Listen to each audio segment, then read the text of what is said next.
વ્યાખ્યાનમાળામાં આજના વક્તા ડૉક્ટર મંદાબેન પરીખને આવકારતા ખૂબ આનંદની લાગણી અનુભવું છું. આ વ્યાખ્યાનમાળા તે એક અર્થશાસ્ત્રના વિદ્વાનની પોતાના અર્થશાસ્ત્રના વિષયની પ્રીતિમાંથી શરૂ થયેલી આ વ્યાખ્યાનમાળા છે અને એમાં આજે અર્થશાસ્ત્ર વિશે ઘણું ઊંડું ચિંતન મનન કરનાર એવી એક વિશિષ્ટ દ્રષ્ટિ ધરાવતી વ્યક્તિ આજે વિશ્વકોશને પ્રાપ્ત થઈ છે, એનો આનંદ છે.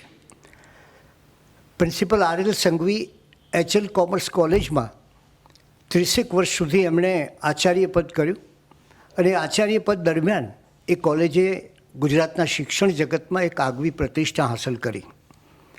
અર્થશાસ્ત્રના ઊંડા અભ્યાસી, અમેરિકામાં જઈને પણ એ વિષયનો વિશેષ અભ્યાસ કરેલો અને એની સાથોસાથ અનેક સામાજિક પ્રવૃત્તિઓમાં પણ એ અગ્રણી હતા. એટલે એમની સ્મૃતિમાં આ વ્યાખ્યાનમાળાનો પ્રારંભ કર્યો અમે 2 માર્ચ 2015ના રોજ, જ્યારે કેન્દ્રીય અંદાજપત્ર વિશે શ્રી સૌરભભાઈ સોપારકરે વાત કરી.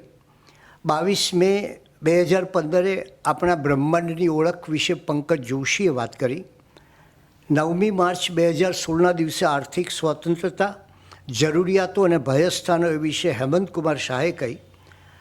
એ જ રીતે 15 જૂને સંશયાત્મા જયતે વૈજ્ઞાનિક મિજાજનું આજનું સૂત્ર એ વિશે બી.સી. પટેલે વાત કરી. ત્યારબાદ જીવન શિક્ષણ પુસ્તકનું વિમોચન યોજાયું.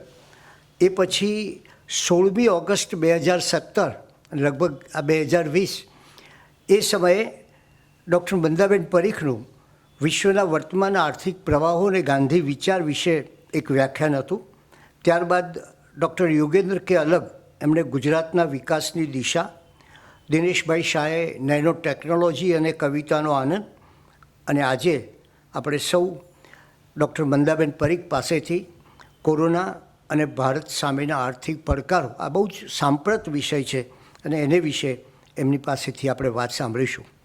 ડૉક્ટર મંદાબેન પરીખે અર્થશાસ્ત્રમાં પીએચડીની પદવી મેળવી છે અને શરૂઆતમાં નવગુજરાત કોમર્સ કોલેજમાં અધ્યાપક તરીકે 1971માં એમને શરૂઆત કરી અને આજે રાષ્ટ્રીય અને આંતરરાષ્ટ્રીય ઘણી સંસ્થાઓમાં એ સંશોધક તરીકે, ટ્રસ્ટી તરીકે અને નિયામક તરીકે સેવા બજાવી રહ્યા છે. ગુજરાત વિદ્યાપીઠના ટ્રસ્ટી, ભારતીય સમુદાય શિક્ષણ સંઘના ટ્રસ્ટી, યુવક વિકાસ સંઘ એના ટ્રસ્ટી, આ ઉપરાંત વિશેષ તો એમના ઉપર ગાંધી વિચારનો જે પ્રભાવ છે અને આજે વર્તમાન સમયે અર્થશાસ્ત્ર ઉપર અથવા કોરોનાની વાત ઉપર એમણે આ વાત આપણને કરશે. બહેનોની એક સંસ્થા વિલ્થ, એના પણ એ પ્રમુખ છે અને એ ઉપરાંત એક્સપેરિમેન્ટ ઇન ઇન્ટરનેશનલ લિવિંગ એના સેક્રેટરી છે. આમ અનેકવિધ પ્રવૃત્તિઓ કરતાં મંદાબેનની વિશેષતા એ છે કે વર્તમાન પરિસ્થિતિને, વર્તમાન સંજોગોને અને વર્તમાન સમસ્યાને એ પોતે એમની આગવી વિચાર દ્રષ્ટિથી અને ગાંધી વિચારની સાથે રાખીને એનું ચિંતન કરે છે અને એ આજે આપણને મળશે. એટલે માટે વિશ્વકોશ વતી હું ખૂબ આનંદનો અનુભવ કરું છું અને મંદાબેનને એમનું વ્યાખ્યાન આપવા માટે વિનંતી કરું છું. માનનીય શ્રી કુમારપાળભાઈ, વિશ્વકોશના અન્ય વડીલો તથા મિત્રો, સૌને વંદન. પ્રાધ્યાપક આર.એલ. સંઘવી એક અદના શિક્ષક હતા. એમના જ્ઞાન અને શિક્ષકત્વ અનોખા હતા. એમની સ્મૃતિમાં યોજાયેલ વ્યાખ્યાનમાળામાં વિશ્વકોશે મને આમંત્રણ આપ્યું, તે માટે હું વિશ્વકોશની ખૂબ આભારી છું અને મારા વ્યાખ્યાનની શરૂઆત સંઘવી સાહેબના વંદનથી કરું છું. આજનો વિષય છે કોરોના અને ભારત સામેના આર્થિક પડકારો. વિષયની શરૂઆત કરું તે પહેલાં એક બાબતની સ્પષ્ટતા કરી લઉં. આપણે સમયની સાથે સાથે વધારે ને વધારે અર્થકેન્દ્રી બનતા ગયા છીએ. આજે એવી દુનિયામાં આપણે સૌ જીવી રહ્યા છીએ કે જ્યાં આર્થિક બાબતો જ સામાજિક, સાંસ્કૃતિક, રાજકીય બાબતોનું ચાલક બળ છે. એટલે જ્યારે આપણે આર્થિક અસરોની વાત કરીએ છીએ કે આર્થિક પડકારોની વાત કરીએ છીએ ત્યારે એ પડકારો એ સમગ્ર જીવન, સંસ્કૃતિ, સમાજ અને રાજકારણ તમામને સ્પર્શતા પડકારો છે. છેલ્લા 73 વર્ષની અંદર ભારતે અનેક પ્રકારના પડકારો ઝીલ્યા છે, તે અગાઉ પણ ઝીલ્યા છે, પણ આ જે પડકાર છે કોરોના મહામારીનો, એ બહુ વિશિષ્ટ પડકાર છે. એ અગાઉના બધા પડકારો કરતાં વધારે વ્યાપક પણ છે અને વધારે જટિલ પણ છે. અને એને લીધે જ એની અસર એ ન કેવળ ભારતમાં, ન દુનિયાના કોઈ એક ખૂણામાં, પણ સમગ્ર વિશ્વની અંદર ફેલાયેલી છે. શરૂઆત થાય છે જાન્યુઆરી મહિનાની 30મી તારીખથી. ચીનનું એક મોટું ઔદ્યોગિક શહેર વુહાનની અંદર ડિસેમ્બરમાં કેટલાક કોરોનાના કેસ આઈડેન્ટિફાઈ થયા, ઓળખાયા, અને આ એક વિશિષ્ટ પ્રકારનો રોગ છે એટલું ત્યાંના ડૉક્ટરો સમજી શક્યા. ધીરે ધીરે એના પર સંશોધન કરતાં કોરોના વાયરસ અને એમાંથી થતા રોગને COVID-19નું નામ આપવામાં આવ્યું. ભારતના કેરાલાના 3 એન્જિનિયર એ વુહાન ગયા હતા અને વુહાનથી પાછા આવ્યા ત્યારે 30મી જાન્યુઆરીએ એમનામાં કોરોના વાયરસ જોવા મળ્યો. ત્યાંથી વાર્તા શરૂ થાય છે. અને ત્યારે તો એ ત્રણેયને ટ્રીટમેન્ટ આપી, ત્રણે સાજા થઈ ગયા. અને કોરોના વિશે આપણને ભારતમાં એટલી માહિતી પણ નહોતી અને કોઈને એટલી ચિંતા પણ થઈ નથી, કારણ કે બધું સાફ સુથરું થાળે પડી ગયું હતું. પણ ત્યાર પછી ફેબ્રુઆરી મહિનાની અંદર થોડાક કેસોની શરૂઆત ભારતમાં થઈ.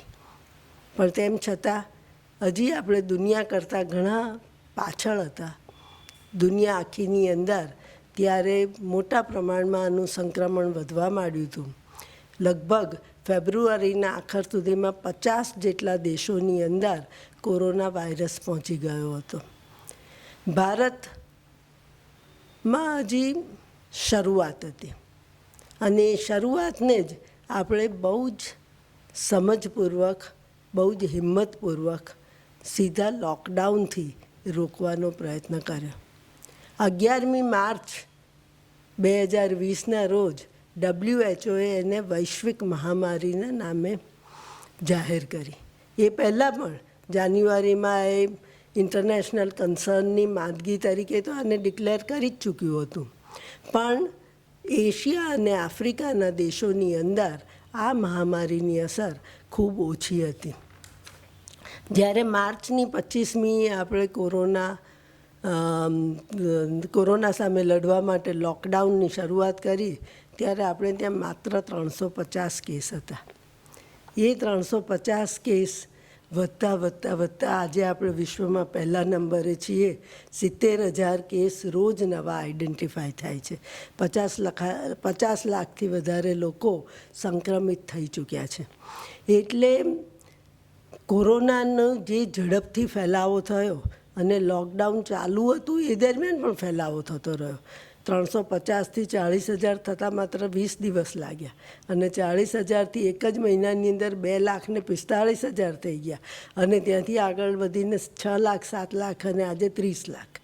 એટલે 4 મહિનામાં ફેબ્રુઆરી, માર્ચ, એપ્રિલ, મે, જૂન 5 મહિનાની અંદર તો આપણે કોરોનાની ઝપટમાં પૂરેપૂરા આવી ગયા. તે દરમિયાન આપણે અસરકારક રીતે અમલમાં મૂકેલું લોકડાઉન એ આપણને મદદ કરી શક્યું નહીં.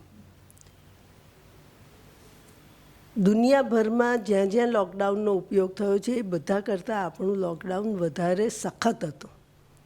અત્યારે ડ્રેકોનિયન લોકડાઉન એ આપણા દેશનું લોકડાઉન એમ કહેવાય છે અર્થજગતમાં. અને તેમ છતાં કોરોનાના કેસ વધવાની અંદર એની કોઈ અસર પડી નહીં.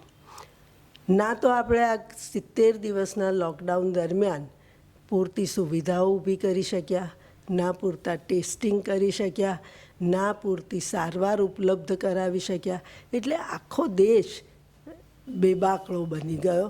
ભય અને અનિશ્ચિતતા એ બધાને એવા ઘેરી લીધા હતા કે આ કોરોનામાંથી કઈ રીતે બહાર નીકળવું એ જ ચિંતાનો વિષય બન્યો. દિવસે દિવસે કોરોનાને લીધે ઊભા થતા પ્રશ્નો વધતા જાય છે. કોરોના મહામારી એ આરોગ્યનો જ માત્ર પ્રશ્ન રહ્યો નહીં, એની અસર લોકોના રોજિંદા જીવન પર પડવા માંડી. અને અનફોર્ચ્યુનેટલી કમનસીબે આપણા દેશની અંદર અસમાનતા એટલી બધી વધારે છે કે સમાજના એક વર્ગ ઉપર એની અસર આપણને માણસ તરીકે જોવામાં શરમ આવે એવી અસરો ઉપસ્થિત થઈ અને આણે બધાને ચોકન્ના કરી દીધા છે.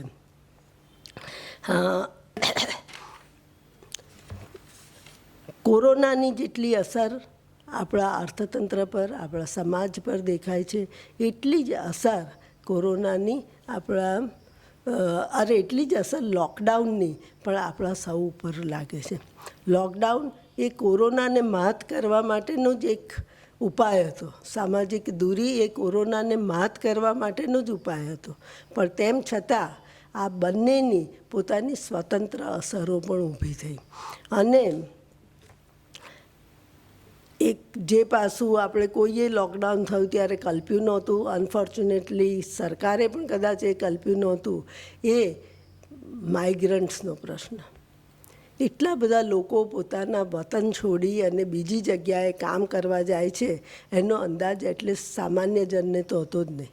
અને 50 કરોડ લોકો જ્યારે પોતાના ગામ જવાની માંગ કરીને બેઠા ત્યારે લોકડાઉનમાં ન તો આપણી પાસે વાહન વ્યવહાર હતો, ના બીજો કોઈ સાધન હતું કે જેનાથી એમની માંગને પૂરી કરી શકાય. આપના સાથ જગન્નાથ એમ સમજી અને આ બધા લોકો એ રસ્તા પર ચાલતા ચાલતા 1000 માઇલ, 1500 માઇલ, 500 માઇલ ચાલતા ચાલતા નીકળી પડ્યા.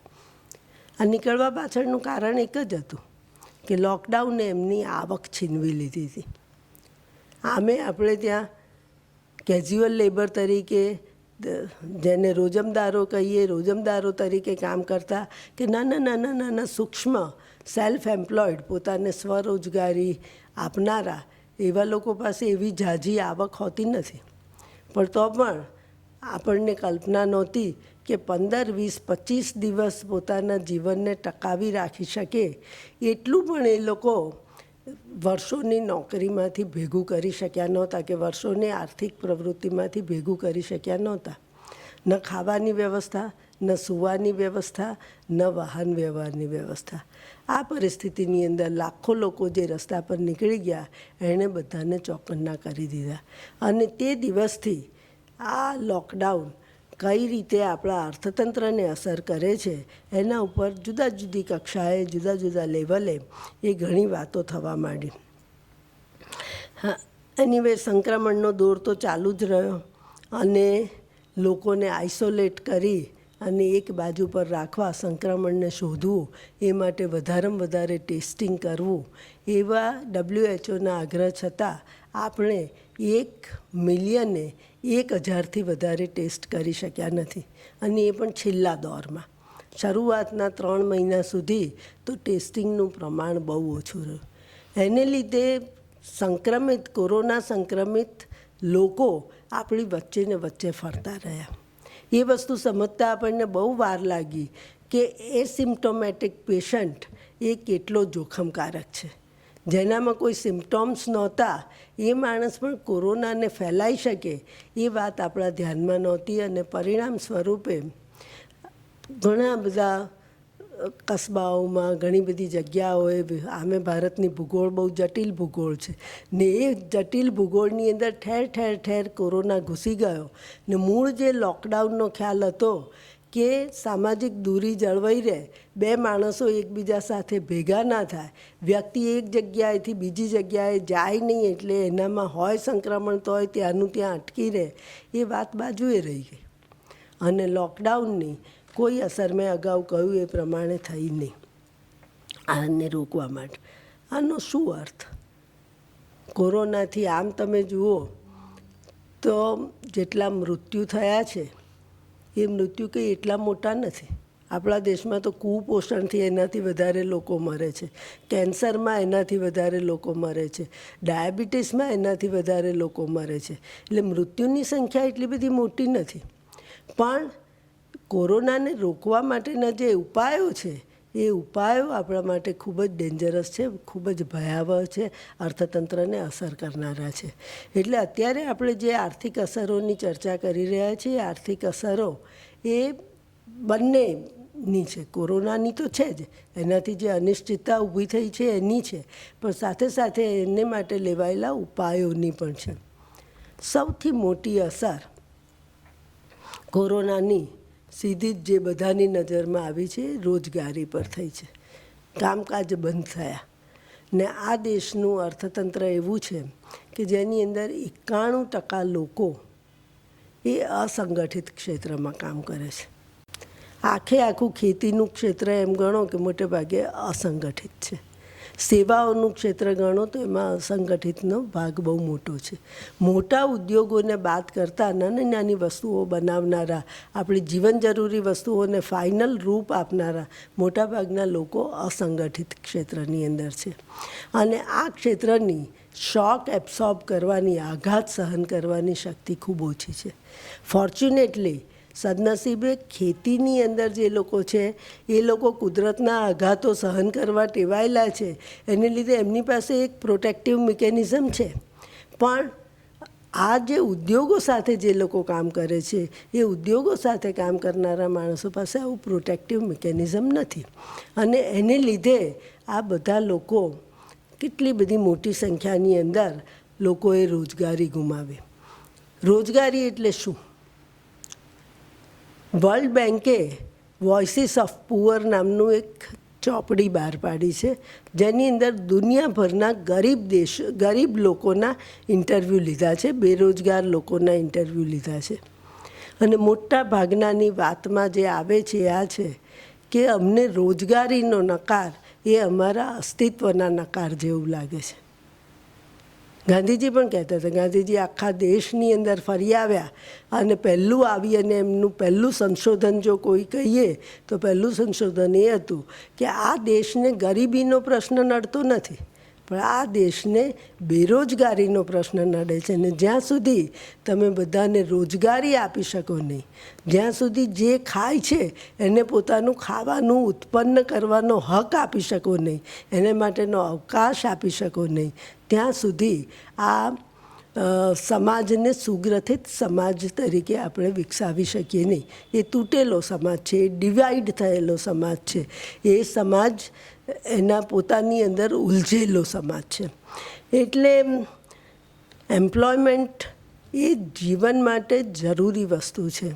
એ માત્ર આવક માટે જરૂરી નથી. ખાવાનું આપીને આપણે ભૂખમરો અટકાવી શકીએ, પણ ડિગ્નિટી માણસને જોઈએ છે, માણસને ગૌરવ જોઈએ છે. ને ગૌરવ જ્યાં સુધી સિસ્ટમ પ્રદાન ના કરે ત્યાં સુધી મારી કે તમારી દયા ઉપર એને જીવવાનું ગમે નહીં.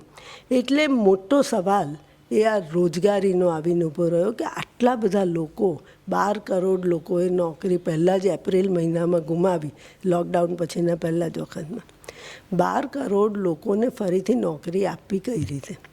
ને 3 મહિના એ કામ ના કરે એટલે જે એક્યુમ્યુલેશન થાય, એ નાકામનું એક્યુમ્યુલેશન, કે આટલો મોટો વર્ગ કામ કર્યા વગર દેશમાં બેસી રહે તો એ દેશની આવક વધે કે ના વધે, આવક ઘટે કે ના ઘટે, પણ એસેટ બેઝ, એનું જે કેપિટલ છે, હ્યુમન કેપિટલ છે અને ફિઝિકલ કેપિટલ છે, આ બંને એની મૂડી ખલાસ થાય છે ને એને ખબર પણ ના પડે.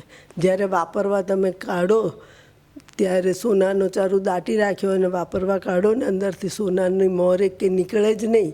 એવી પરિસ્થિતિ કે આપણને એમ થાય કે આપણી મૂડી છે, આપણી પાસે તો આટલી સ્ટીલની ફેક્ટરીઓ છે ને આટલી ટેકનોલોજી છે ને આટલા ટેકનોક્રેટ્સ છે. તમે 4 મહિના બધાને બેસાડી રાખો ને પછી બોલાવવા માંડો તો કોનામાંથી કેટલું નીકળશે એ ઈશ્વરને ખબર. એટલે આ પરિસ્થિતિ રોજગારી ના હોવી એ આપણા દેશની અંદર તો એ પરિસ્થિતિ બહુ જ મુશ્કેલ છે. કારણ કે આપણે ત્યાં બેકારી ભથ્થું નથી, આપણે ત્યાં એમ્પ્લોયમેન્ટનો કોઈ ઇન્સ્યોરન્સ નથી, આપણે ત્યાં કોઈ સામાજિક સુરક્ષા નથી. અમેરિકાની અંદર પહેલા જ મહિને 4.65 મિલિયન લોકોએ બેરોજગારીના ભથ્થા માટેની અરજી કરી અને આજે 6.65 મિલિયન લોકોને અમેરિકા અનએમ્પ્લોયમેન્ટનું ભથ્થું એટલે બેકારીનું ભથ્થું આપે છે. એની પાસે એટલા સંસાધનો છે એટલે એ કરી શકે છે. યુરોપની અંદર પણ જુદા જુદા દેશોએ જુદા જુદા પેકેજીસ દ્વારા બધાને તરત એમ્પ્લોયમેન્ટ આપવાનો પ્રયત્ન કર્યો. અને જર્મની જેવા દેશે તો પોતાની કુલ આવકના 58% એ આ લોકો પોતાનું કામ શરૂ કરી શકે એ માટે ફાળવી દીધા. પણ એ બધા ધનિક દેશોની વાત છે, જે વાત સીધે સીધી આપણને લાગુ પડતી નથી. અને આપણે આપણા સાધનોના સંદર્ભમાં શું કરી શકીએ એ સવાલ છે. બધા શ્રમિકો ગામડામાં પોતપોતાના વતનમાં પહોંચ્યા છે.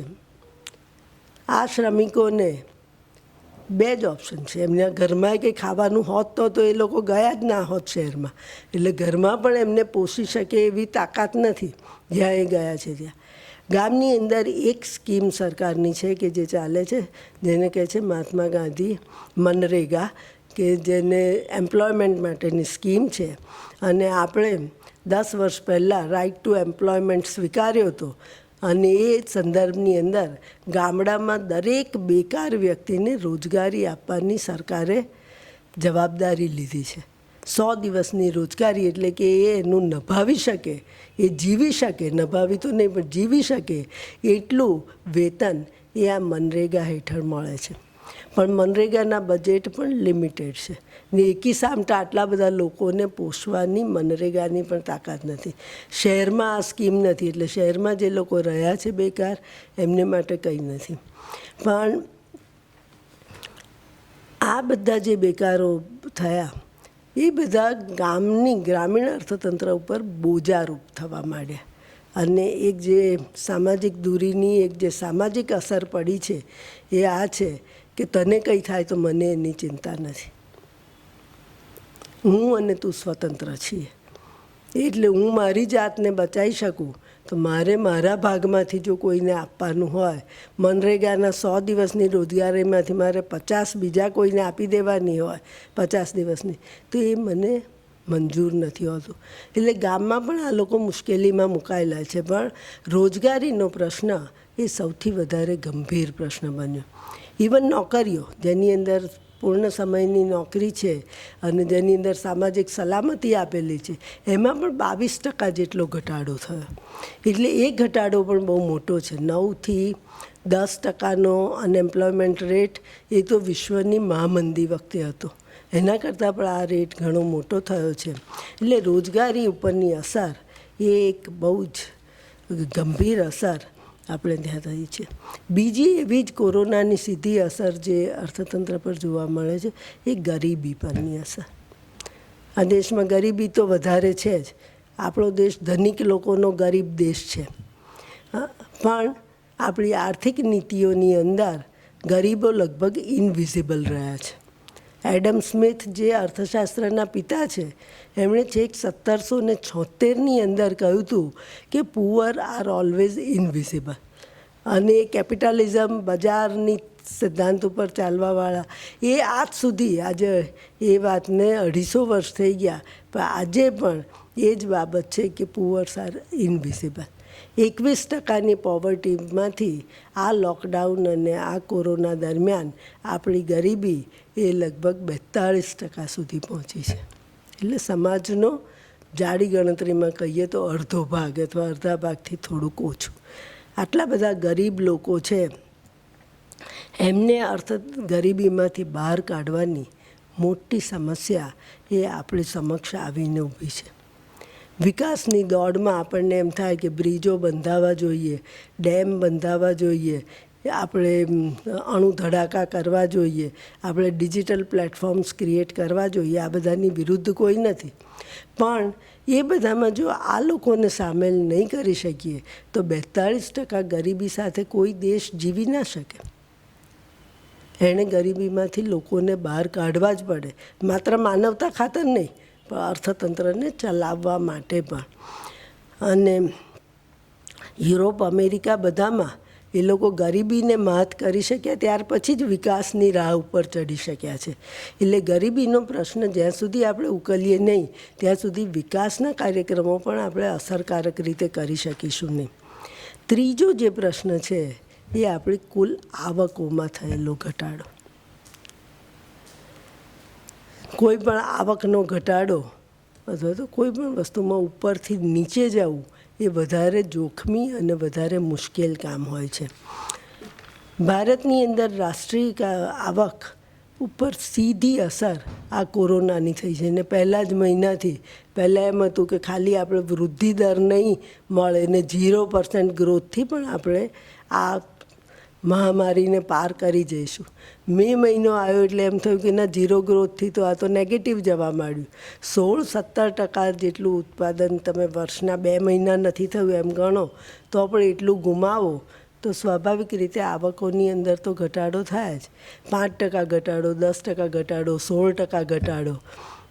આશા છે કે હવે લોકડાઉન ખુલી ગયું છે અને થોડીક પ્રવૃત્તિઓ શરૂ થઈ છે. હજી એ પ્રવૃત્તિઓએ જોર પકડ્યું નથી, પણ તેમ છતાં ધીરે ધીરે કરતાં ત્યાં આગળ આવનાર મહિનાઓની અંદર કદાચ પરફોર્મન્સ થોડું સુધરે અને એ પરફોર્મન્સના સુધારાને પૂરતો અવકાશ આપ્યા પછી પણ એમ લાગે છે કે ભારતની રાષ્ટ્રીય આવક -10% થશે.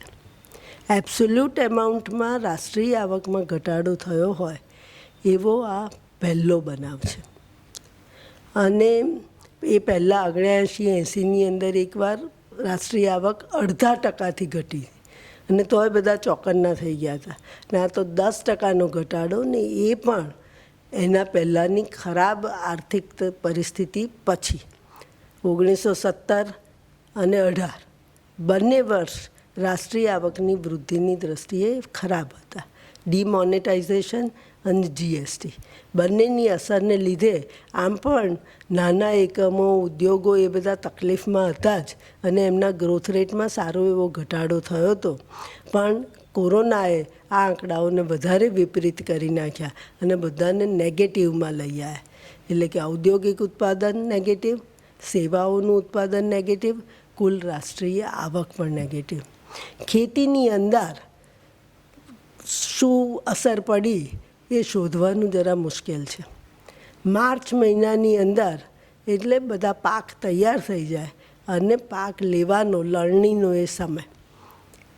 લગભગ માર્ચ એપ્રિલની અંદર પાક બજારોમાં જાય, ખેડૂતોને એની 4-6 મહિનાની જે મહેનત છે એની આવક મળે. આ ક્રમ હોય છે, ઋતુગત ક્રમ છે. જ્યારે લોકડાઉન જાહેર થયું ત્યારે બધાના ખેતરોમાં ઊભા પાક, તૈયાર પાક હતા. કોઈએ કાપેલા હતા, કોઈએ હાર્વેસ્ટ કર્યા વગરના હતા. પણ એ પાક લે તે પહેલાં પાક બજાર પહોંચે તે પહેલાં લોકડાઉન થયું. વાહન વ્યવહાર નહીં, મજૂરો નહીં, ખરીદનાર અને વેચનાર વચ્ચેનો કોઈ સંપર્ક નહીં.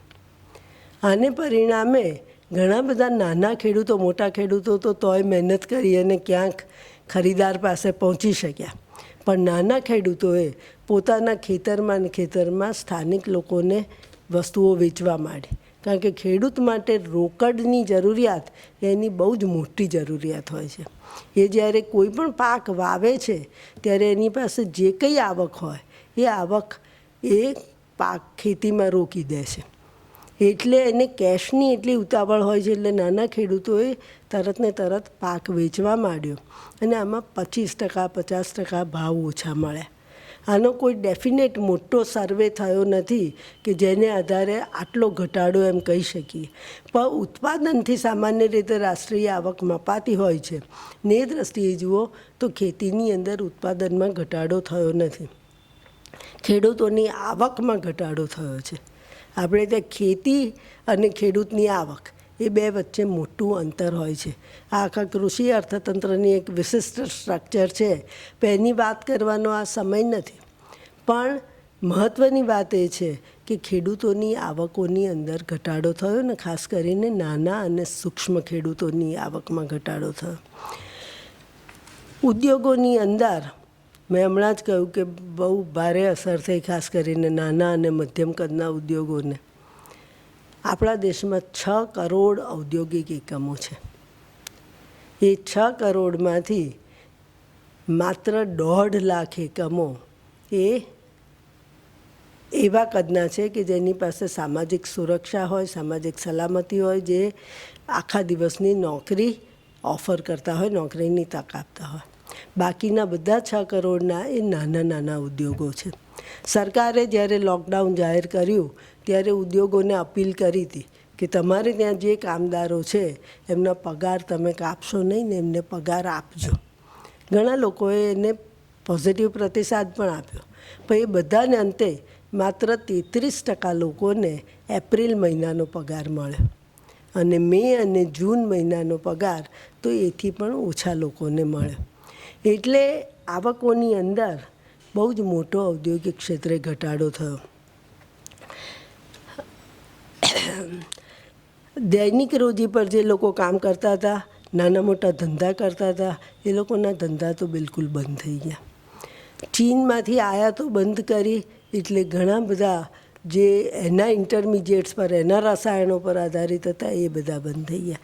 ઘણી બધી જગ્યાએ પુરવઠાની આખી સાંકળ, એક જગ્યાએથી બીજી જગ્યાએ પહોંચવાની એ સાંકળ તૂટી ગઈ એને લીધે. એટલે લગભગ આ લોકડાઉન દરમિયાન નાના અને મધ્યમ કદના ઉદ્યોગો મૂડી વગરના, શ્રમિકો વગરના, સાધનો વગરના અને કાચા માલ વગરના થઈ ગયા. કોઈ પણ સામાન્ય માણસ સમજી શકે એવી વાત છે કે આ બધા વગર ઉત્પાદન કઈ રીતે થઈ શકે. એટલે જ જ્યારે આપણે જૂન મહિનાની લોકડાઉન મોટાભાગના દેશમાં, બધે તો નથી ઉઠ્યું હજી આજે પણ લોકડાઉન ઉઠાવ્યું તો પણ ઘણા બધા ઉદ્યોગો હજી શરૂ થઈ શક્યા નથી. સરકાર એમને મૂડી મળી રહે એ માટે સરકારે 20 લાખ કરોડ રૂપિયા ફાળવ્યા. શરૂઆતમાં તો 1.76 જ ફાળવ્યા હતા, પણ પછી દુનિયાભરની પરિસ્થિતિ જોતાં 20 લાખ કરોડ રૂપિયા ફાળવ્યા. પણ મે મહિનાના આખર સુધીમાં આમાંથી માત્ર 50,000 કરોડ રૂપિયાનું ધિરાણ થયું. 20 લાખ કરોડ રૂપિયાની સામે 50,000 કરોડ રૂપિયા. આટલા બધા લોકોને બેંક લોન આપી શકી નહીં, પૈસા હોવા છતાં. વ્યાજનો દર પણ સરકારે ઘટાડ્યો હતો, પણ લોન માટેની જે શરતો મૂકી હતી એ શરતોમાંની ઘણી શરતો ઘણા એન્ટરપ્રિન્યોર્સને, ઘણા નિયોજકોને, ઉદ્યોગપતિઓને, ઉદ્યોગકારોને લાગુ પડતી નહોતી. જેમ કે એક છે કે જેમણે એકવાર બોરોઈંગ લીધું હોય, એકવાર દેવું કર્યું હોય, એને જ ફરીથી દેવું આપવું. તો અત્યારે કેટલા બધા નાના યુનિટ એવા હતા કે આજ સુધી ક્યારેય કર્યું ના હોય, રોજિંદુ કમાય ને રોજિંદુ વાપરે, પણ અત્યારે એમની પાસે મૂડી શૂન્ય ઉપર પહોંચી ગઈ એટલે એમને દેવું કરવાની જરૂર પડી.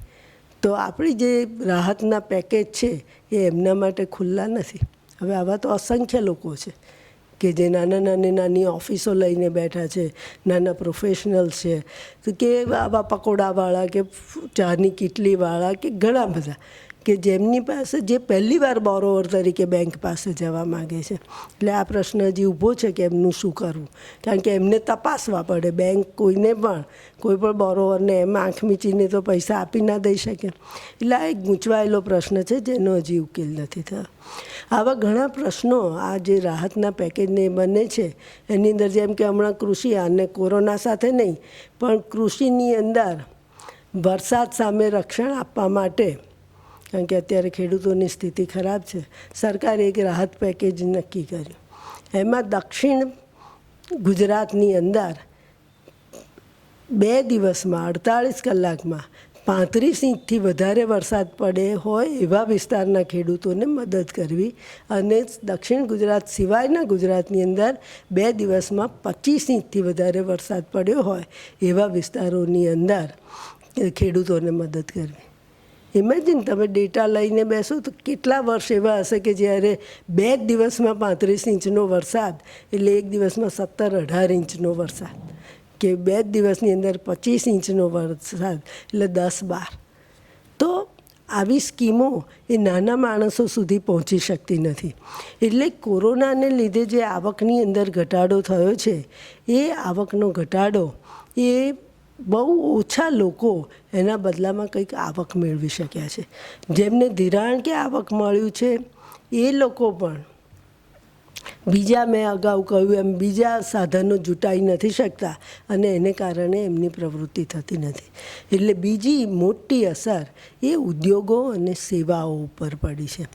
અને ખાસ કરીને બધાને ખબર જ છે, પણ tourism, air travel, train travel આપણે ડિજિટલ સેવાની એટલે આવી નાની મોટી સેવાઓ, વાહન વ્યવહારની સેવા, આ બધી સેવાઓનો ઉપયોગ અત્યંત ઓછો થઈ ગયો છે. પેટ્રોલિયમ પેદાશોની વેચાણની અંદર પણ 40% જેટલો ઘટાડો થયો. હવે આ તો બેઝિક છે અને દરેક વ્યક્તિને જરૂર પડે એવી વસ્તુ છે, એની અંદર પણ 40% જેટલો માંગમાં ઘટાડો થયો. ટેક્સટાઇલની અંદર માંગ 4 મહિનામાં ઊભી જ ના થઈ અને ટેક્સટાઇલમાં કરોડો મજૂરો ટેક્સટાઇલ ઇન્ડસ્ટ્રી ઉપર આધારિત છે, એ બધા કામ વગરના થઈ ગયા. એટલે ઉદ્યોગો અને સેવાના ક્ષેત્ર ઉપર બહુ જ ખરાબ અસર પડી. એવી જ ખરાબ અસરો નાણાકીય અને બેન્કિંગ ક્ષેત્ર ઉપર પણ પડી. મોટાભાગની આર્થિક પ્રવૃત્તિઓ ઠપ થવાથી બેન્કોને નિયમિત જે રિપેમેન્ટ થાય એ રિપેમેન્ટ થયું નહીં. એપ્રિલ, મે, જૂનમાં જે હપ્તા બેંકને ભરવાના હતા એ લગભગ બહુ ઓછા લોકોએ ભર્યા અને એને લીધે બેંકની અંદર નોન પરફોર્મિંગ એસેટ્સ જેને કહે છે NPA, એ NPA ખૂબ મોટા પ્રમાણમાં વધવા માંડ્યા અને એ NPA વધવાને લીધે બેન્કોની પ્રોફિટેબિલિટીમાં, બેન્કોની નફાકારકતામાં ઘટાડો થયો. ડિપોઝિટ તો બધા મૂકવા જાય પણ ડિપોઝિટ તો ખર્ચ કરાવે છે બેંકને. આ તો ધિરાણ લે તો બેંકને આવક મળે, બેંકને વ્યાજ મળે ને બેંક ચાલે. એટલે બેન્કિંગ ક્ષેત્રની પરિસ્થિતિ એ ગંભીર બનતી જાય છે. આમ પણ ખરાબ હતી અને સરકારે બધાને મર્જર કરવાના અને બધા પ્લાન શરૂ કર્યા હતા જ. પણ આ કોરોનાને લીધે જે ઇન્ડસ્ટ્રી અને એગ્રીકલ્ચર બંનેની અંદર જે મુશ્કેલીઓ ઊભી થઈ એને કારણે બેંકના ધિરાણના પ્રવાહ ઉપર બહુ મોટી અસર પડી. રિવર્સ રેપો રેટ આ બધા ઘટાડ્યા પણ ધિરાણની માંગ ઊભી થતી નથી. મેં તમને હમણાં જ કહ્યું કે 20 લાખ કરોડની સામે 50,000 કરોડ. એટલે કોઈ બેની તુલના થઈ શકે એમ નથી. અને મોટામાં મોટો સવાલ એ આ છે કે કેવી રીતે ધિરાણની માંગ વધારવી. એવો જ સવાલ પરદેશોથી મૂડીનો પણ છે. દુનિયા આખી આની અંદર ફસાયેલી છે એટલે અત્યારે કોણ કોને મદદ કરે એ સવાલ છે. ફોરેનથી રેમિટન્સ ઓછા થયા છે, નિકાસોનું ઓછી થઈ છે એટલે નિકાસોમાંથી થતી આવક ઓછી થઈ છે. એટલે રાષ્ટ્રએ આવક ક્યાંથી લેવી? નથી ઇન્ટરનલી જનરેટ થતી કે નથી એક્સટર્નલી જનરેટ થતી. એટલે આ બહુ મોટો એક સવાલ છે. રાજ્યો ઉપર સરકારે ઘણી જવાબદારી નાખી છે આ બધાને મદદ કરવા માટેની, પણ રાજ્યો પાસે 3% જાહેર દેવું કરવાનો છૂટ હોય છે રાજ્યને અને કરવેરામાં ફાળો આવે. આ 2 મુખ્ય એના સાધનો છે. હવે 3%ની અંદર તો આટલી મોટી મહામારીને પહોંચી શકે એમ નથી.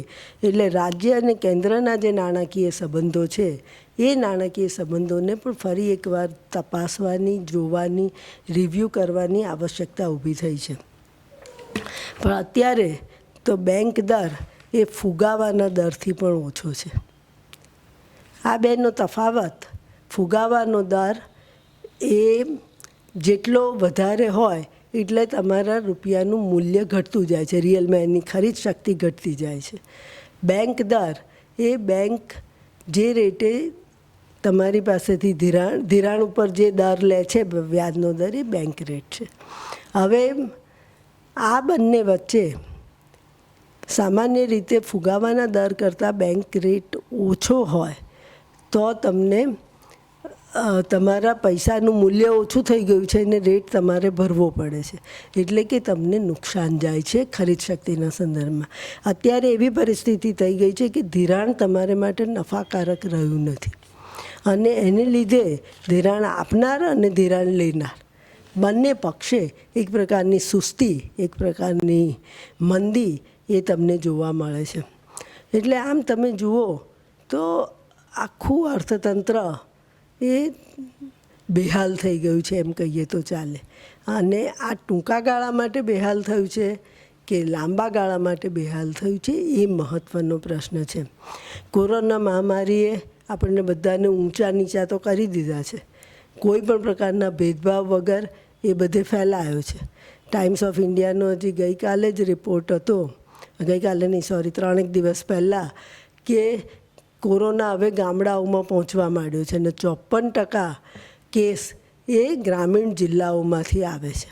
હવે 6 લાખ ગામડાનો દેશ અને જો ગામડાઓમાં બધે કોરોના ગયો તો આપણી આરોગ્યની સેવાઓ ક્યાં અને કેવી રીતે પહોંચશે, આ એક મોટો સવાલ આપણી સામે ઊભેલો છે. પણ અત્યારે દુનિયા આખી એક રેસમાં છે. વેક્સિન કોણ પહેલાં શોધે, દવા કોણ પહેલાં શોધે અને એનો કોપીરાઇટ કોણ પહેલાં કરાવે. ચીનનો દાવો છે કે એણે શોધી કાઢી છે, રશિયાનો દાવો છે કે એણે શોધી કાઢી છે, ભારતનો દાવો છે કે એણે 3 રસી શોધી છે, અમેરિકાનો દાવો છે કે ઓક્સફર્ડે જે રિસર્ચ કર્યું છે એ રિસર્ચ અત્યારે હાઈએસ્ટ લેવલ પર છે અને બહુ જ ટૂંક સમયની અંદર આવી જશે રસી. તો આ રસીની હોડ લાગી છે. હજી આપણે એ લેસન શીખ્યા નથી જે આપણને વિશ્વયુદ્ધોએ શીખવાડ્યું હતું. એટલે આજથી ઘણા વર્ષો પહેલાં, 70-80 વર્ષ પહેલાં, કે યુ આર નોટ એલોન અને તમે એકલા જીવી શકતા પણ નથી. તમારે બીજાનો સહારો ક્યાંક ને ક્યાંક લેવો જ પડે છે. પણ અત્યારે જે વેક્સિનની હોડ લાગી છે એ તમે જુઓ તો આપણે કોઈ ગ્લોબલ પ્લેટફોર્મ પર કામ કરતા હોય એવું લાગતું જ નથી. બધા જ દેશો વ્યક્તિગતને 153 કે 173 રસીઓ ઉપર કામ ચાલી રહ્યું છે. એટલે આ જે હોડ લાગી ગઈ છે અને એકબીજા સાથે કોઓપરેટ કરવાને બદલે કોમ્પિટિશનનો ભાવ જે આવી ગયો છે આટલી મહામારીમાં પણ, એ એક બહુ જ પડકારરૂપ અને એક ચિંતાજનક વિષય છે. એટલે આ જે કંઈ થયું છે એમાંથી જે અર્થતંત્ર ઊભું થયું છે, જે સમાજ ઊભો થયો છે, જે માણસો ઊભા થયા છે, એ બધામાંથી આપણું ભવિષ્ય ક્યાં જઈને પહોંચશે એ આપણે વિચારવું પડે અને એને આધારે અત્યારના ઇન્ટરવેન્શન્સ, અત્યારે કયા હસ્તક્ષેપ કરવા એ નક્કી કરવું પડે. મારી દૃષ્ટિએ અત્યારે ઇમિડિયેટલી 6 બાબતો છે કે જે 6 બાબતો ઉપર આપણા દેશે ગંભીરપણે વિચારવાની જરૂર છે અને એ કોરોના મહામારીથી ઊભા થયેલા સંજોગોના સંદર્ભમાં. પણ એક વાત હું કહી દઉં કે કોરોના મહામારીએ એના અગાઉ શરૂ થયેલા આર્થિક પ્રશ્નોને વધારે વણસાવ્યા છે અને અર્થતંત્રની જે કંઈ ખામીઓ હતી, અર્થતંત્રની અંદર જે કંઈ ખોટ હતી, એ બધી વસ્તુઓને ઉપર લાવ્યા છે. પણ હવે જાણ્યા પછી આપણે એના ઉપાય જો ના કરીએ તો મને લાગે છે કે એક દેશ તરીકે આપણે નિષ્ફળ ગયા કહેવાઈએ. સૌથી મોટો અને તરત ધ્યાન માગે એવું તો આ છે કે કોરોનાનું સંક્રમણ કઈ રીતે અટકાવવું. મેં થોડીક વાર પહેલાં જ કહ્યું તમને કે ગામડે પહોંચી ગયો છે અને આટલા મોટા દેશની અંદર જો આ સંક્રમણને આપણે અટકાવી નહીં શકીએ તો આપણી આરોગ્ય સેવાઓ કોઈ પણ હિસાબે પહોંચી શકવાની નથી. મોટા પ્રમાણમાં ટેસ્ટિંગ થાય તો જ આનો કંઈક રસ્તો નીકળે. પણ ટેસ્ટિંગ હજી આજે પણ, જ્યારે અમેરિકા જેવા દેશો 10 મિલિયને 10,000નું ટેસ્ટિંગ કરતા હતા, ત્યારે આજે વધીને પણ આપણે 1,000 ટેસ્ટિંગ કરી શકીએ છીએ. આપણા કરતાં પાકિસ્તાન, બાંગ્લાદેશ, આપણા જ પડોશી દેશો, શ્રીલંકા, બધાનો દેખાવ આ બાબતે આપણા કરતાં સારો છે ને આપણા કરતાં એ લોકો વધારે અંકુશમાં લઈ શક્યા છે. ચીને હજી વુહાનની બહાર આ કોરોનાને બહુ જવા દીધું નથી. અલબત્ત ચીનના કોઈ માહિતી ઉપર વિશ્વાસ મૂકી શકાય નહીં, એટલે ખરેખર એવું છે કે નહીં ખબર નથી, પણ જે માહિતી બહાર આવે છે એ પ્રમાણે એ કંઈ બેઇજિંગમાં ગયું નથી. કોરોના એ વુહાન અને એની આજુબાજુના વિસ્તારમાં જ મર્યાદિત રહ્યું છે. જ્યારે આપણે ત્યાં આસામથી કન્યાકુમારી, આસામથી ગુજરાતને કાશ્મીરથી કન્યાકુમારી બધે જ એના કેસો જોવા મળે છે. એટલે આ એનું સંક્રમણ અટકાવવા માટે ટેસ્ટિંગને કોઈ પણ હિસાબે વધારવું એ બહુ જ જરૂરી છે.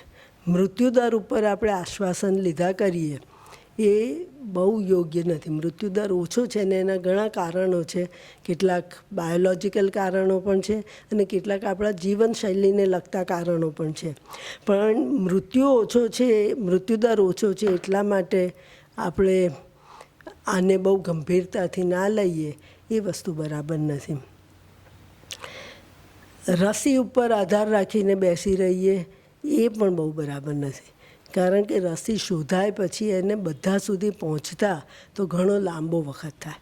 હજી મોટાભાગની જે આગળ રેસમાં જે આગળ છે એ 3 કે 4 રસી એ હ્યુમન ટ્રાયલ્સ એટલે લોકો ઉપર એનો પ્રયોગ કરવાનો શરૂ થયો છે. 3 લેવલના પ્રયોગ હોય છે.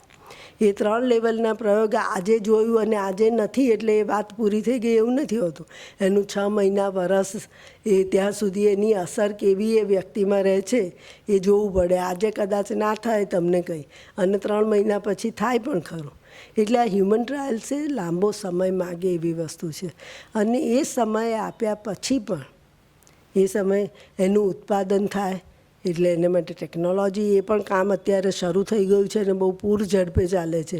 એટલે બીજી રસીમાં થયું છે એવું નહીં થાય, પણ એ રસીનું ઉત્પાદન પણ થઈ જાય પછી આટલા બધા આખા વિશ્વમાં પહોંચાડવાનું એટલે એ કેટલું મોટું કામ છે. BCGની રસી શોધાઈ અને બધા માટે કમ્પલસરી કરી ત્યાર પછી 70 વર્ષ એને બધાને પહોંચતા થયા. પોલિયોને 30 ઉપરાંતના વર્ષો પોલિયોને બધા સુધી પહોંચતા થયા કે આ દેશનો દરેક નાગરિક દરેક બાળક એ પોલિયોની રસી લે એ થતાં એટલા વર્ષ થયા. તો આપણે 2 વર્ષની અંદર એનું પરિણામ કંઈ એક્સપેક્ટ કરીએ તો મને લાગે છે કે એ જરા વધારે પડતા ઓપ્ટિમિસ્ટિક છીએ, વધારે પડતા પોઝિટિવ છીએ. દવા એની ખબર નથી, હજી કોઈ બહુ શોધાઈ નથી, પણ જે રીતે ધનિક દેશો એની અંદર વર્તી રહ્યા છે ને અત્યારે ગ્લોબલ લીડરશિપની બહુ જ ભારે ખોટ લાગે છે. ત્યારે એક પણ આખા દુનિયા પર એક પણ નેતા એવો નથી કે જે વૈશ્વિક નેતા તરીકે પોતાની જાતને પ્રસ્થાપિત કરી શકે. ને આ લીડરશિપના અભાવને લીધે દવાને માટે પણ આ જ છે. રેમડેસિવિર તો અમેરિકાએ બધો જ સ્ટોક મંગાવી લીધો અને પોતે સ્ટોક કરી અને બેસી ગઈ. કોઈક ક્લોરોક્વિન મંગાવી લીધી ને એને જ સ્ટોક કરીને બેસી ગયા. કોઈક કહે કે હું આના રો મટીરિયલ નહીં આપું, કોઈક કે આની અસર થાય છે નથી થતી. એટલે એટલા બધા ગૂંચવાડા ટેકનિકલી પણ આની અંદર છે કે હજી આપણે કોરોના વિશે બહુ ઓછું સમજ્યા છીએ. હજી તો એ પણ ખબર નથી કે જેને એકવાર કોરોના થઈ ગયો એને બીજી વાર થાય કે ના થાય. 6 મહિના પછી, વરસ પછી, મહિના પછી થાય કે ના થાય એનો કોઈ જવાબ વિજ્ઞાન પાસે નથી. એટલે અત્યારે આપણે વિજ્ઞાનની મરસીમાં છીએ, વિજ્ઞાનની દયા નીચે છીએ ને રોજ હાથ જોડી અને આપણે વિજ્ઞાનને પ્રાર્થના કરીએ છીએ કે ભાઈ તું કંઈક શોધ અને અમને આપ. એ થાય તો નથિંગ લાઈક દેટ. પણ એ ના થાય તો પણ આપણે આ બધા સાથે જીવવાનું છે. એની તૈયારી એ આપણા જેવા દેશે જે આટલી મોટી પોપ્યુલેશન ધરાવે છે એણે કરવી પડે. એટલે આપણી સામેના પડકારોમાં આ છે કે આપણે રસી શોધવાની છે આપણી પોતાની, ને આપણે સારું એમાં પ્રગતિ પણ કરી છે. ટેસ્ટિંગની સુવિધાઓ વધારવાની છે અને આરોગ્ય સેવાઓની સુવિધાઓ વધારવાની છે. આને માટે પૈસા જોઈએ. અને અત્યાર સુધી તો આપણે આપણા કુલ બજેટરી રિસોર્સિસના માત્ર 1.28% આવક એ આ ખાતે ખર્ચવાને માટે ફાળવી છે. આપણે આપણી આરોગ્ય સેવાઓને અપ ટુ ડેટ કરવી હોય તો આના કરતાં ઘણી વધારે મોટી રકમની જરૂર છે. બહુ જ કોન્ઝર્વેટિવ રહીએ તો પણ 8 થી 10% જેટલું તો આ કોરોના મહામારી સામે લડવા માટે આપણે ખર્ચવું પડે. આપણી પાસે જાહેર આરોગ્ય વિશેની સમજ, વિશેનું જ્ઞાન, વિશેના પ્રોટોકોલ્સ એટલે કે એના રીત રિવાજો, નિયમો, સિદ્ધાંતો આ બધું જ બહુ ઓછું છે. આજ સુધી આપણે પ્રાઇવેટ મેડિકલ સર્વિસીસ અને એ માટેના કાર્યકર્તા તૈયાર કરવાનું, ડૉક્ટરો તૈયાર કરવાનું કામ કર્યું છે. પણ મેડિકલની અંદર પણ જાહેર આરોગ્યને એટલું મહત્ત્વ નથી અપાતું. મેન્ટલ હેલ્થને એટલું મહત્ત્વ અપાતું નથી. આ બધા પ્રશ્નો પણ આને આનુષંગિક સવાલો જ છે. તો જ્યાં સુધી તમે જાહેર આરોગ્યની સેવાઓને વિકસાવો નહીં ત્યાં સુધી કઈ રીતે આપણો દેશ આ પ્રશ્નમાંથી બહાર નીકળી શકશે એ વિચારવાનો છે. બીજો જે મોટો પડકાર આપણી સામે આવે છે એ લાઈફ વર્સિસ લાઇવલીહુડ. એ રોજ આ છાપાઓની અંદર આવે જ છે. લોકડાઉન કરવું કે બધા ઉદ્યોગોને ચાલુ રાખવા, જેવું લોકડાઉન ખોલે છે એવા કેસીસ એકદમ વધી જાય છે. તામિલનાડુ, પંજાબ, આ બધાની અંદર એ લોકો એમ માનતા હતા કે આપણે કોરોનાને જીતી લીધો છે, અને આ બીજું રાઉન્ડ, જેવું લોકડાઉન ખુલ્યું એવું બીજું રાઉન્ડ શરૂ થઈ ગયું છે, અને ત્યાં કોરોનાના ઘણા કેસીસ થાય છે.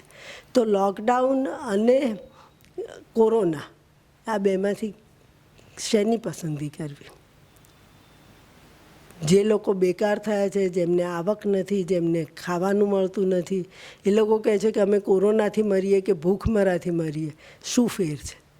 અમને તમે જીવાડીને જો ખાવાનું ના આપવાના હોય તો અમારે જીવ્યાનો કંઈ અર્થ નથી. તો આ બે વચ્ચેની પસંદગી એ બહુ જ અઘરી પસંદગી છે. આર્થિક દૃષ્ટિકોણથી પણ અઘરી છે અને નૈતિક દૃષ્ટિકોણથી પણ અઘરી છે. એટલે આ એક મોટો તકાદો આપણી સામે છે. મોરલ તકાદો પણ છે, નૈતિક તકાદો પણ છે, અને આર્થિક તકાદો પણ છે કે ભાઈ શું કરીએ, ક્યાં આગળ આપણે આ બે વચ્ચેની સમતુલા શોધીએ. શરૂઆતથી આ પ્રશ્ન ઉઠતો જ આવ્યો છે લોકડાઉન થયું ત્યારથી, પણ હજી આપણે કોઈક ડેફિનેટ સમતુલા પ્રસ્થાપિત કરી શક્યા નથી. રઘુરામ રાજન, જે આપણે ત્યાં રિઝર્વ બેન્કના પહેલાં ગવર્નર હતા, પૂર્વ ગવર્નર, એમણે કહ્યું કે જો તમારે આગળ ચાલવું હોય અને દેશને વિકાસના પટરી પર ફરી ચઢાવવો હોય તો આ બંને વચ્ચેની સમતુલા નક્કી કરવી પડશે. પણ કોણ નક્કી કરે, કેવી રીતે નક્કી કરે, આને માટેનો પ્રયત્ન શું? આ બધા ઉપર અત્યારે બહુ જ કોન્સન્ટ્રેટેડ કામ કરવાની જરૂર છે. અને એવી સંસ્થાઓ, એવી રિસર્ચની સંસ્થાઓ, આ બધાને શોધવાની જરૂર છે જેથી આપણે આ નિર્ણય કરી શકીએ. પણ ત્યાં સુધી વચલો રસ્તો, આમાં તો સમય રોજ એક પ્રશ્ન વધારતો જાય છે. તમારી પાસે સમય નથી, એટલે ત્યાં સુધી આપણે આ પ્રશ્નને લાંબા ગાળે ઉકેલી શકીએ તે પહેલાં વચગાળાનો રસ્તો એ જ છે કે તમે લોકોને આવકો આપો. લોકોને એનું રોજિંદુ જીવન જીવવા માટે જે લઘુત્તમ આવકની જરૂર હોય એ આપો. અને 6,000 જેટલી લઘુત્તમ વેજીસ જે આપણે ત્યાં વેતનદર નક્કી થયા છે એ રોજના 200 રૂપિયા છે. એટલે 200 રૂપિયા કરતાં, 200 રૂપિયાના દરે ગણો તો એક મહિનાના 6,000 રૂપિયા એક વ્યક્તિને આપવા પડે.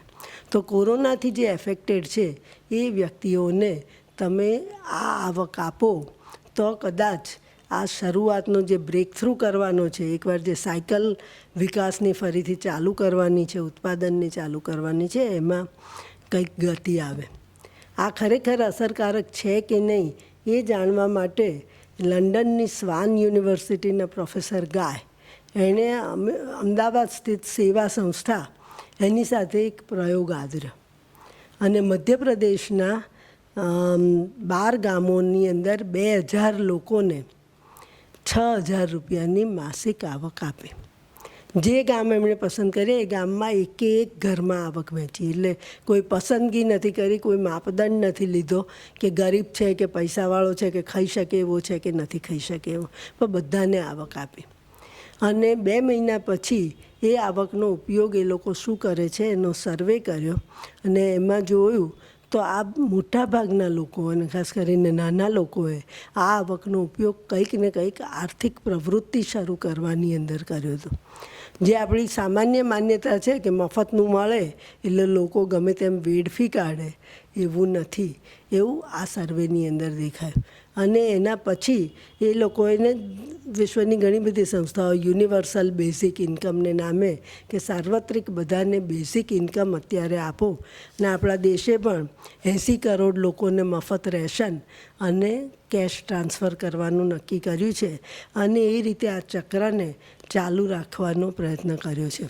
પણ આ એક, મેં કહ્યું થોડી વાર પહેલાં, એમાં એક બહુ જ બેઝિક સવાલ છે, અને આ સવાલનો જવાબ એ શોધવો બહુ મુશ્કેલ છે. ભૂખમરાથી કોઈને મરવા દેવું કે રોગથી મરવા દેવું કોણ નક્કી કરે ને કેવી રીતે નક્કી કરે? એટલે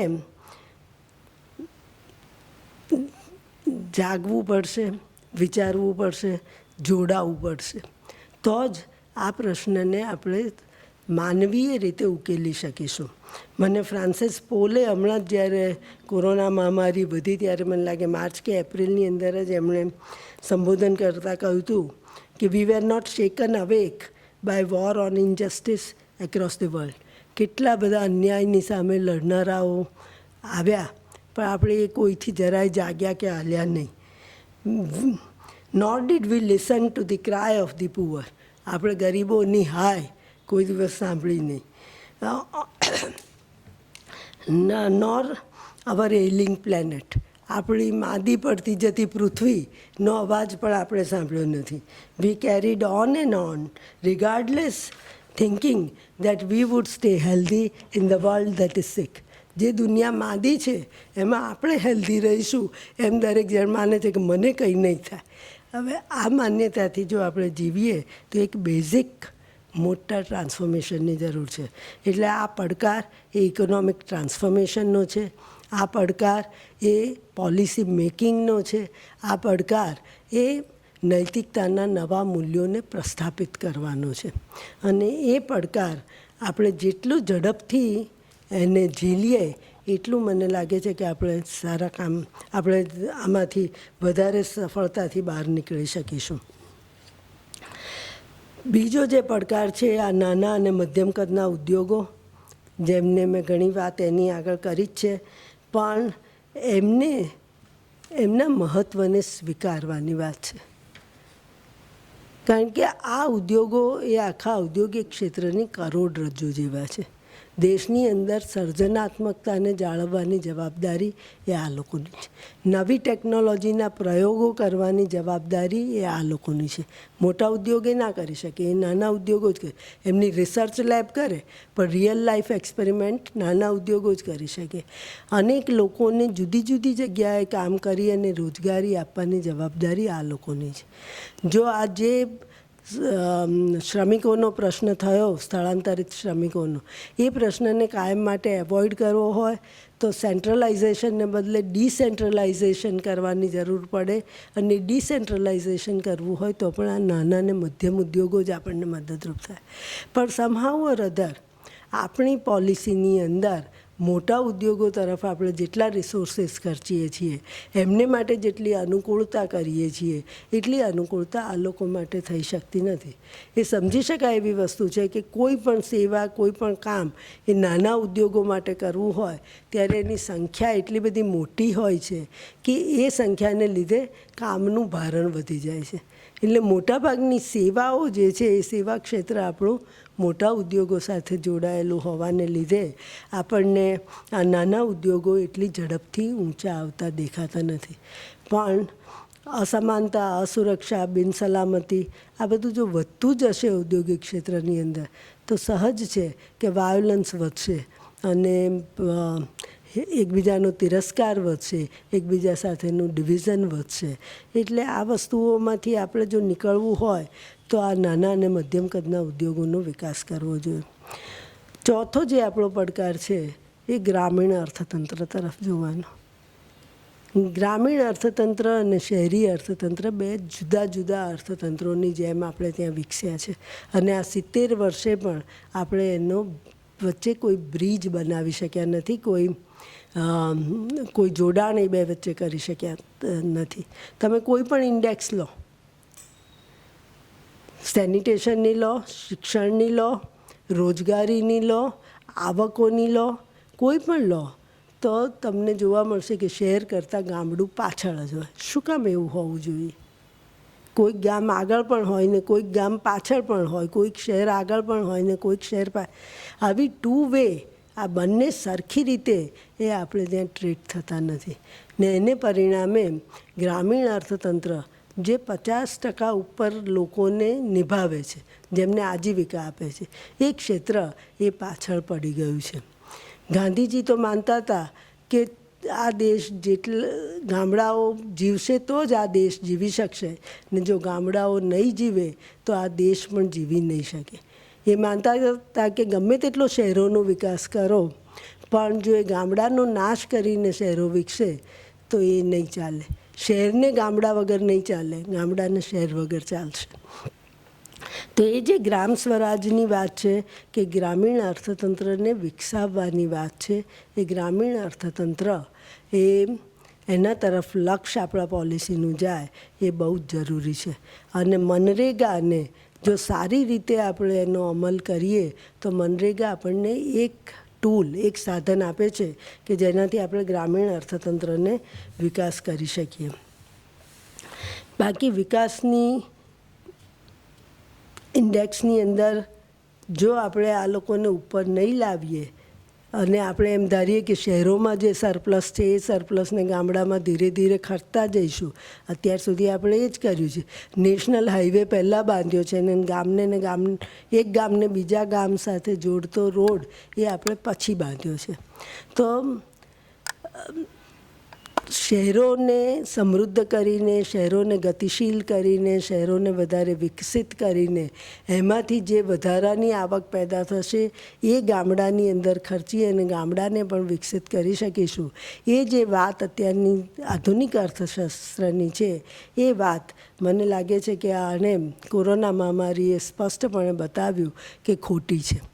અત્યારે ગામડેના અર્થતંત્રને ઊંચું લાવવા માટે કે આટલા બધા શ્રમિકો ત્યાં જઈ અને વધ્યા છે, ત્યાં રિવર્સ માઇગ્રેશન થયું છે, એમને માટે શહેરોની કોઈ આવકો કામ લાગતી નથી. શહેરોની આવકો તો શહેરને જ પૂરી પડતી નથી. એટલે પ્રોફેસર ગાલ્બ્રેથ હંમેશા કહેતા હતા કે આપણી ઇકોનોમિક સિસ્ટમ એવી છે કે વધારો વધારાને ખાઈ જાય. એટલે જે કંઈ વધારો થાય એ નવો વધારો કરવા માટે એ વધારાની જરૂર હોય, એટલે સરપ્લસ કોઈ દિવસ થાય નહીં, વધારો વધારાને ખાઈ જાય. એ પરિસ્થિતિ આપણે ત્યાં આજે છે. અને એ પરિસ્થિતિમાંથી ગ્રામીણ અર્થતંત્રને બહાર કાઢવા માટેનું એક યોગ્ય આયોજન એ જોઈશે. કૃષિ ક્ષેત્રને વધારે નફાકારક બનાવવા માટેનું યોગ્ય આયોજન જોઈશે. કૃષિને આનુષંગિક જે ઉદ્યોગો છે એના બજારોને બરાબર વિકસાવવા માટેનું આયોજન જોઈશે. એટલે ગ્રામીણ ક્ષેત્રના નાની સ્કિલ, નાના કૌશલ્યો એને વિકસાવવા માટેનો પ્રયાસ કરવાનો પણ જરૂરી બને છે. અત્યારે આપણી પાસે એવું કોઈ ઇન્ફ્રાસ્ટ્રક્ચર નથી કે જે આવા નાના ઉદ્યોગોને મદદ કરી શકે. ખાદીની જ વાત લો, ખાદીના કલર ના જાય એ માટેની ગેરંટી ધારો કે ખાદીને આપી હોય, એક જનરલ કમ્પ્લેન હોય છે કે ખાદીના કાપડમાં કલર જાય. આજે ખાદીની જ તપાસ કરનાર કોઈ લેબ દેશમાં નથી. લેબોરેટરી એ મિલના કોટન કાપડ માટે વિકસાવેલી ટેકનોલોજી પર ખાદીને તપાસવી પડે છે, જે બંને જુદા કેરેક્ટર છે, એટલે એ સાચું પરિણામ આપતી નથી. આવી તો કેટલી વસ્તુ હજી આટલા વર્ષોની અંદર ખાદીની આટલી બધી વાત થયા પછી રેંટિયાના પ્રોડક્શન માટેનું કોઈ વ્યવસ્થિત એકમ થઈ શક્યું નથી. આવું ઘણા ઉદ્યોગોમાં કુંભારના ચાકડાની અંદર જુઓ કે લુહારનામાં જુઓ કે બધા નાના કૌશલ્યને જે સપોર્ટ મળવો જોઈએ, જે ક્વોલિટીની ગેરંટી મળવી જોઈએ, એ ક્વોલિટીની ગેરંટી આપી શકે એવા સંસ્થાનો આપણે ત્યાં વિકસ્યા નથી.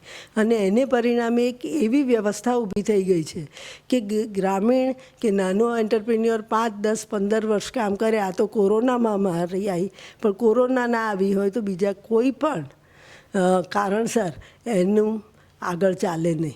એટલે આ ગ્રામીણ અર્થતંત્રને જો આ કોરોના મહામારીમાં નવેસરથી જ્યારે આપણે વિચાર કરીએ છીએ અને એક અવકાશ ઊભો થયો છે, ત્યારે આપણે ગ્રામીણ અર્થતંત્રને સજીવન કરીએ, વધારે ગતિશીલ કરીએ, એ જરૂરી છે.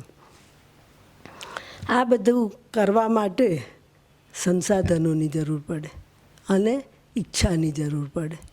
અત્યારે ધારી લઈએ છીએ કે આપણી ઈચ્છા છે જ, કારણ કે આપણે આ બધાથી ખૂબ હેરાન થઈ રહ્યા છીએ, પણ સંસાધનો ક્યાંથી લાવવા? આપણી રાષ્ટ્રીય આવક ઘટી રહી છે, કરની આવક સરકાર પાસે ઘટવાની છે, વિદેશથી કોઈ મદદ મળવાની નથી. IMF અને વર્લ્ડ બેંક જેવા 12 બિલિયન ને 50 બિલિયન ડોલરનું એક નાનું બજેટ કોરોના માટે ફાળવી શક્યા છે, જે આખા વિશ્વની અંદર 50 બિલિયન ડોલર્સની કોઈ અસર થાય એવું નથી.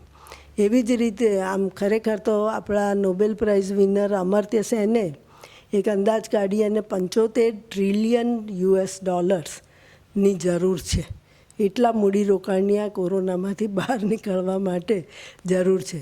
ને એમણે G20 એટલે કે વિશ્વના જે પહેલાં 20 વિકસિત દેશો છે એ લોકોનું એક ગ્રુપ છે જે G20ના નામે ઓળખાય છે. એ G20 દેશોને અપીલ કરી એમણે કે તમે $75 ટ્રિલિયન તમારી આવકો તમારી મૂડીમાંથી ફાળવો. અને એ લોકોની મિટિંગ હમણાં થઈ ગઈ અને એ લોકોએ $5 ટ્રિલિયન ફાળવ્યા છે. $75 ટ્રિલિયન અને એની સામે $5 ટ્રિલિયન. એટલે રિક્વાયરમેન્ટની સામે આપણી પાસે સંસાધનો ખૂબ જ ઓછા છે અને સરકારે એની અંદર બહુ જ ફિનાન્શિયલ પ્રુડન્સની જરૂર છે. નાણાકીય આયોજન એ બહુ જ ગંભીરતા માગી લે છે, બહુ જ ઊંડો વિચાર માગી લે છે અને નવા સિદ્ધાંતો માગી લે છે. તો આ જ્યાં સુધી નાણાકીય વ્યવસ્થા નહીં થાય ત્યાં સુધી આપણે જે કંઈ બધી વાતો કરી અને જે કંઈ જરૂરિયાતોને આપણે આઈડેન્ટિફાઈ કરીએ છીએ એ જરૂરિયાતો એ પૂરી પાડી શકાશે નહીં. એટલે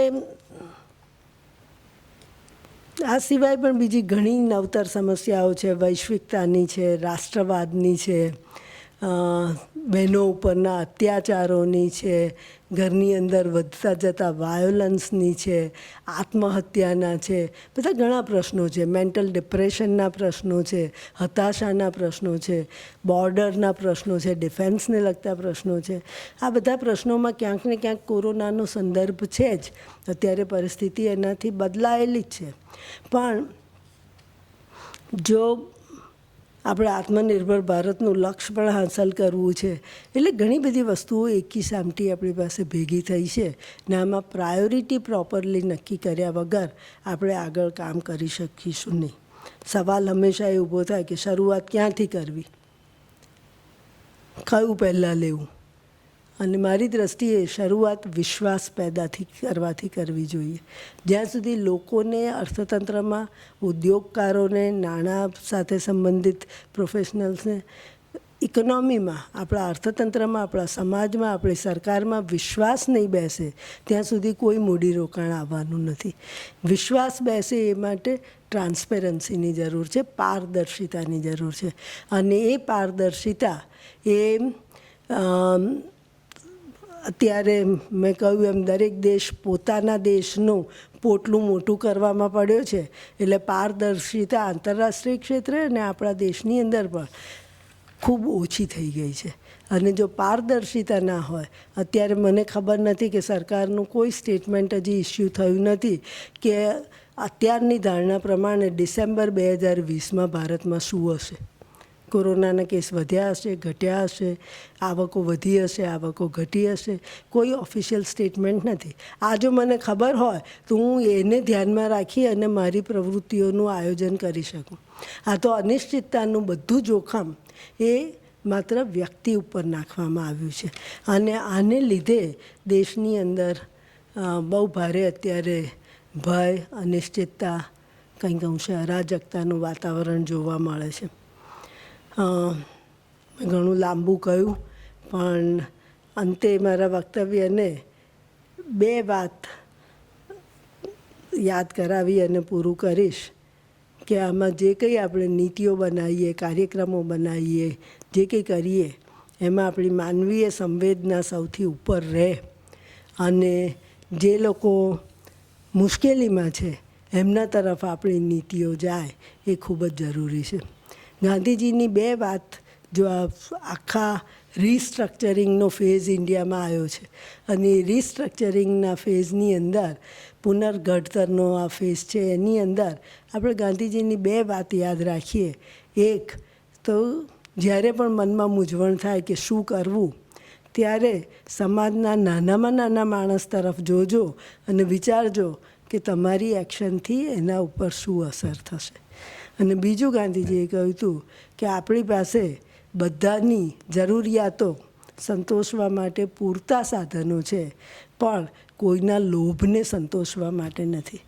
આપણે દુનિયા તો લોભમાં પડી જ છે પણ આપણે જો વિશ્વગુરુ થવું હોય, આપણે જો 5 ટ્રિલિયનની ઇકોનોમી કરવાનું સપનું જોતા હોઈએ તો મને લાગે છે કે આપણે લોભમાંથી બહાર નીકળી અને એક નવી અર્થવ્યવસ્થા ઊભી કરીએ જે કોમ્પિટિશન પર નહીં પણ કોઓપરેશન પર ઊભી હોય, જે કેન્દ્રીકરણ પર નહીં પણ વિકેન્દ્રીકરણ પર ઊભી હોય, જે ગ્રોથ રેટથી વિકાસને નામ આપતી હોય અથવા તો રાષ્ટ્રીય આવકના વૃદ્ધિ દર માત્રથી નામ આપતી હોય, પણ દેશની શિક્ષણ, આરોગ્ય સેવાઓને જોતી હોય અને એને મહત્ત્વ આપતી હોય, આવી એક નવતર અર્થવ્યવસ્થા આપણે ઊભી કરીએ અને એમાં એ તરફ જવામાં આપણને યોગ્ય સલાહ, યોગ્ય ચિંતન, યોગ્ય પૃથક્કરણ એ આપણા દેશની અંદરથી મળી રહે એવી અભિપ્સા સાથે હું આ વ્યાખ્યાન પૂરું કરું છું. આપ સૌનો ખૂબ ખૂબ આભાર.